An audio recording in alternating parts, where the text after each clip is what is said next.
Hello there. Good morning, good evening, good afternoon, depending on when you're watching this. I am Charles. Welcome to WILIscredia. We're here to react to a little morsel of a tease from the folks at Peacock and A24, I believe.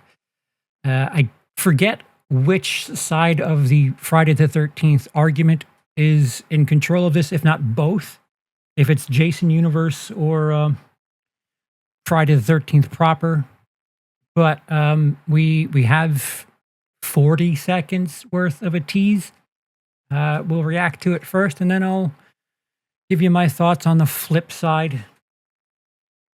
Reluctant. My first thoughts are reluctant. The time has come, so let out a cheer. It's like someone put a curse on this town.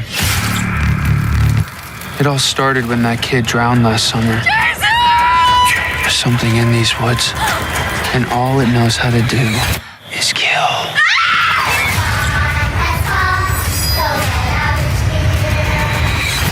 Mommy's here. Camp Crystal Lake, oh, we love you. That's it. That's it. So it's actually 30 seconds, not 40 seconds. It seems pretty heavy on the slasher motif, which, okay.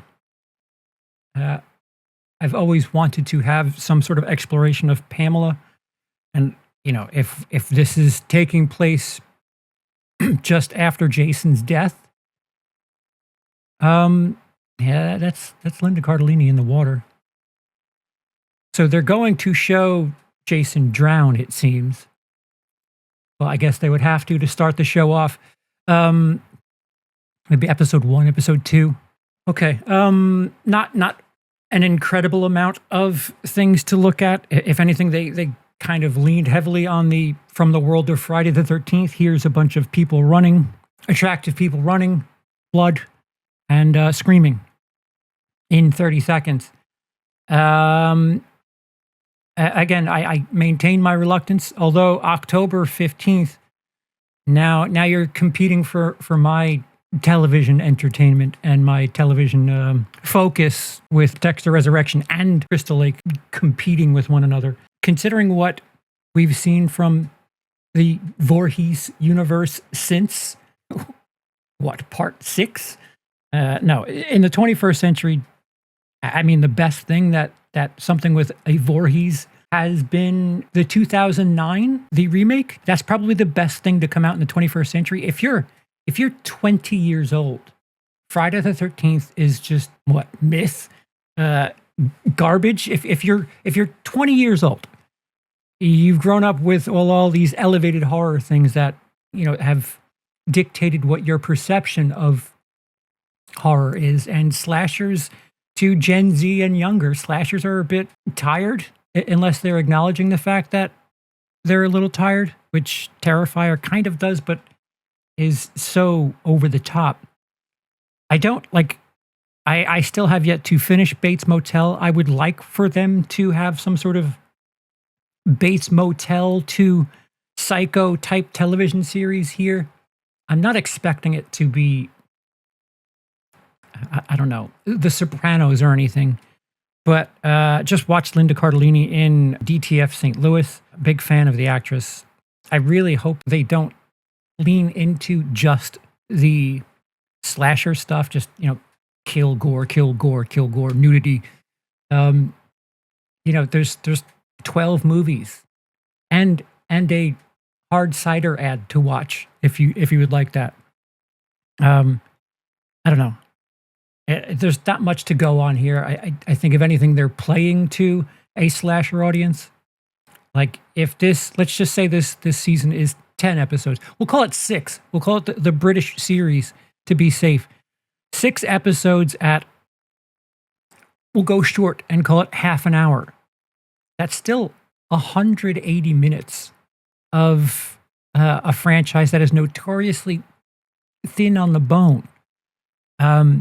You're going to have to do some storytelling here. You're going to have to do a hell of a lot more than killing. And if anything, it's their best chance to I don't know, validate some of the lore and have a chance to do something narratively speaking.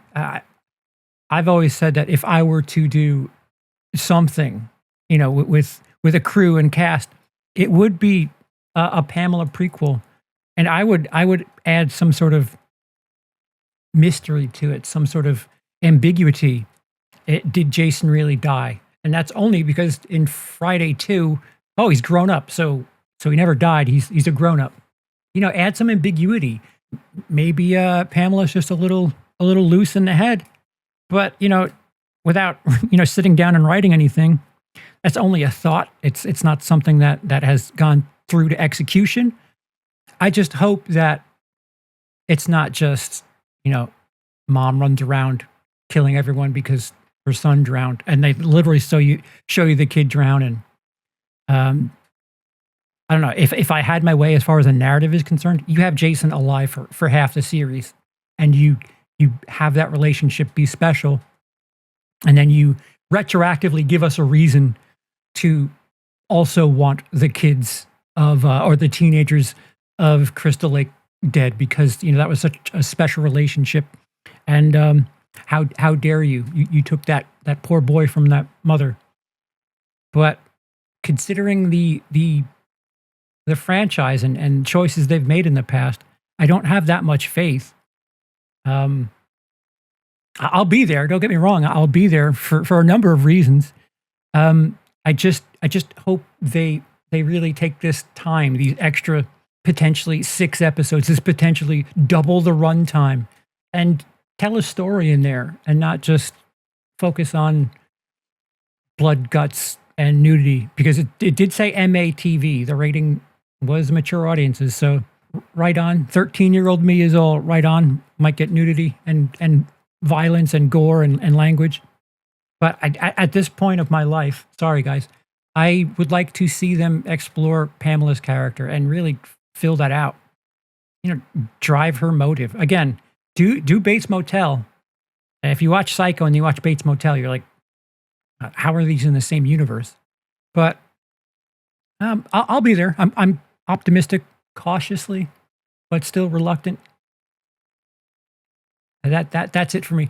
How did you feel about those 30 seconds of teaser at you? I got to figure out where the hell Peacock is. I don't even know if I still have that.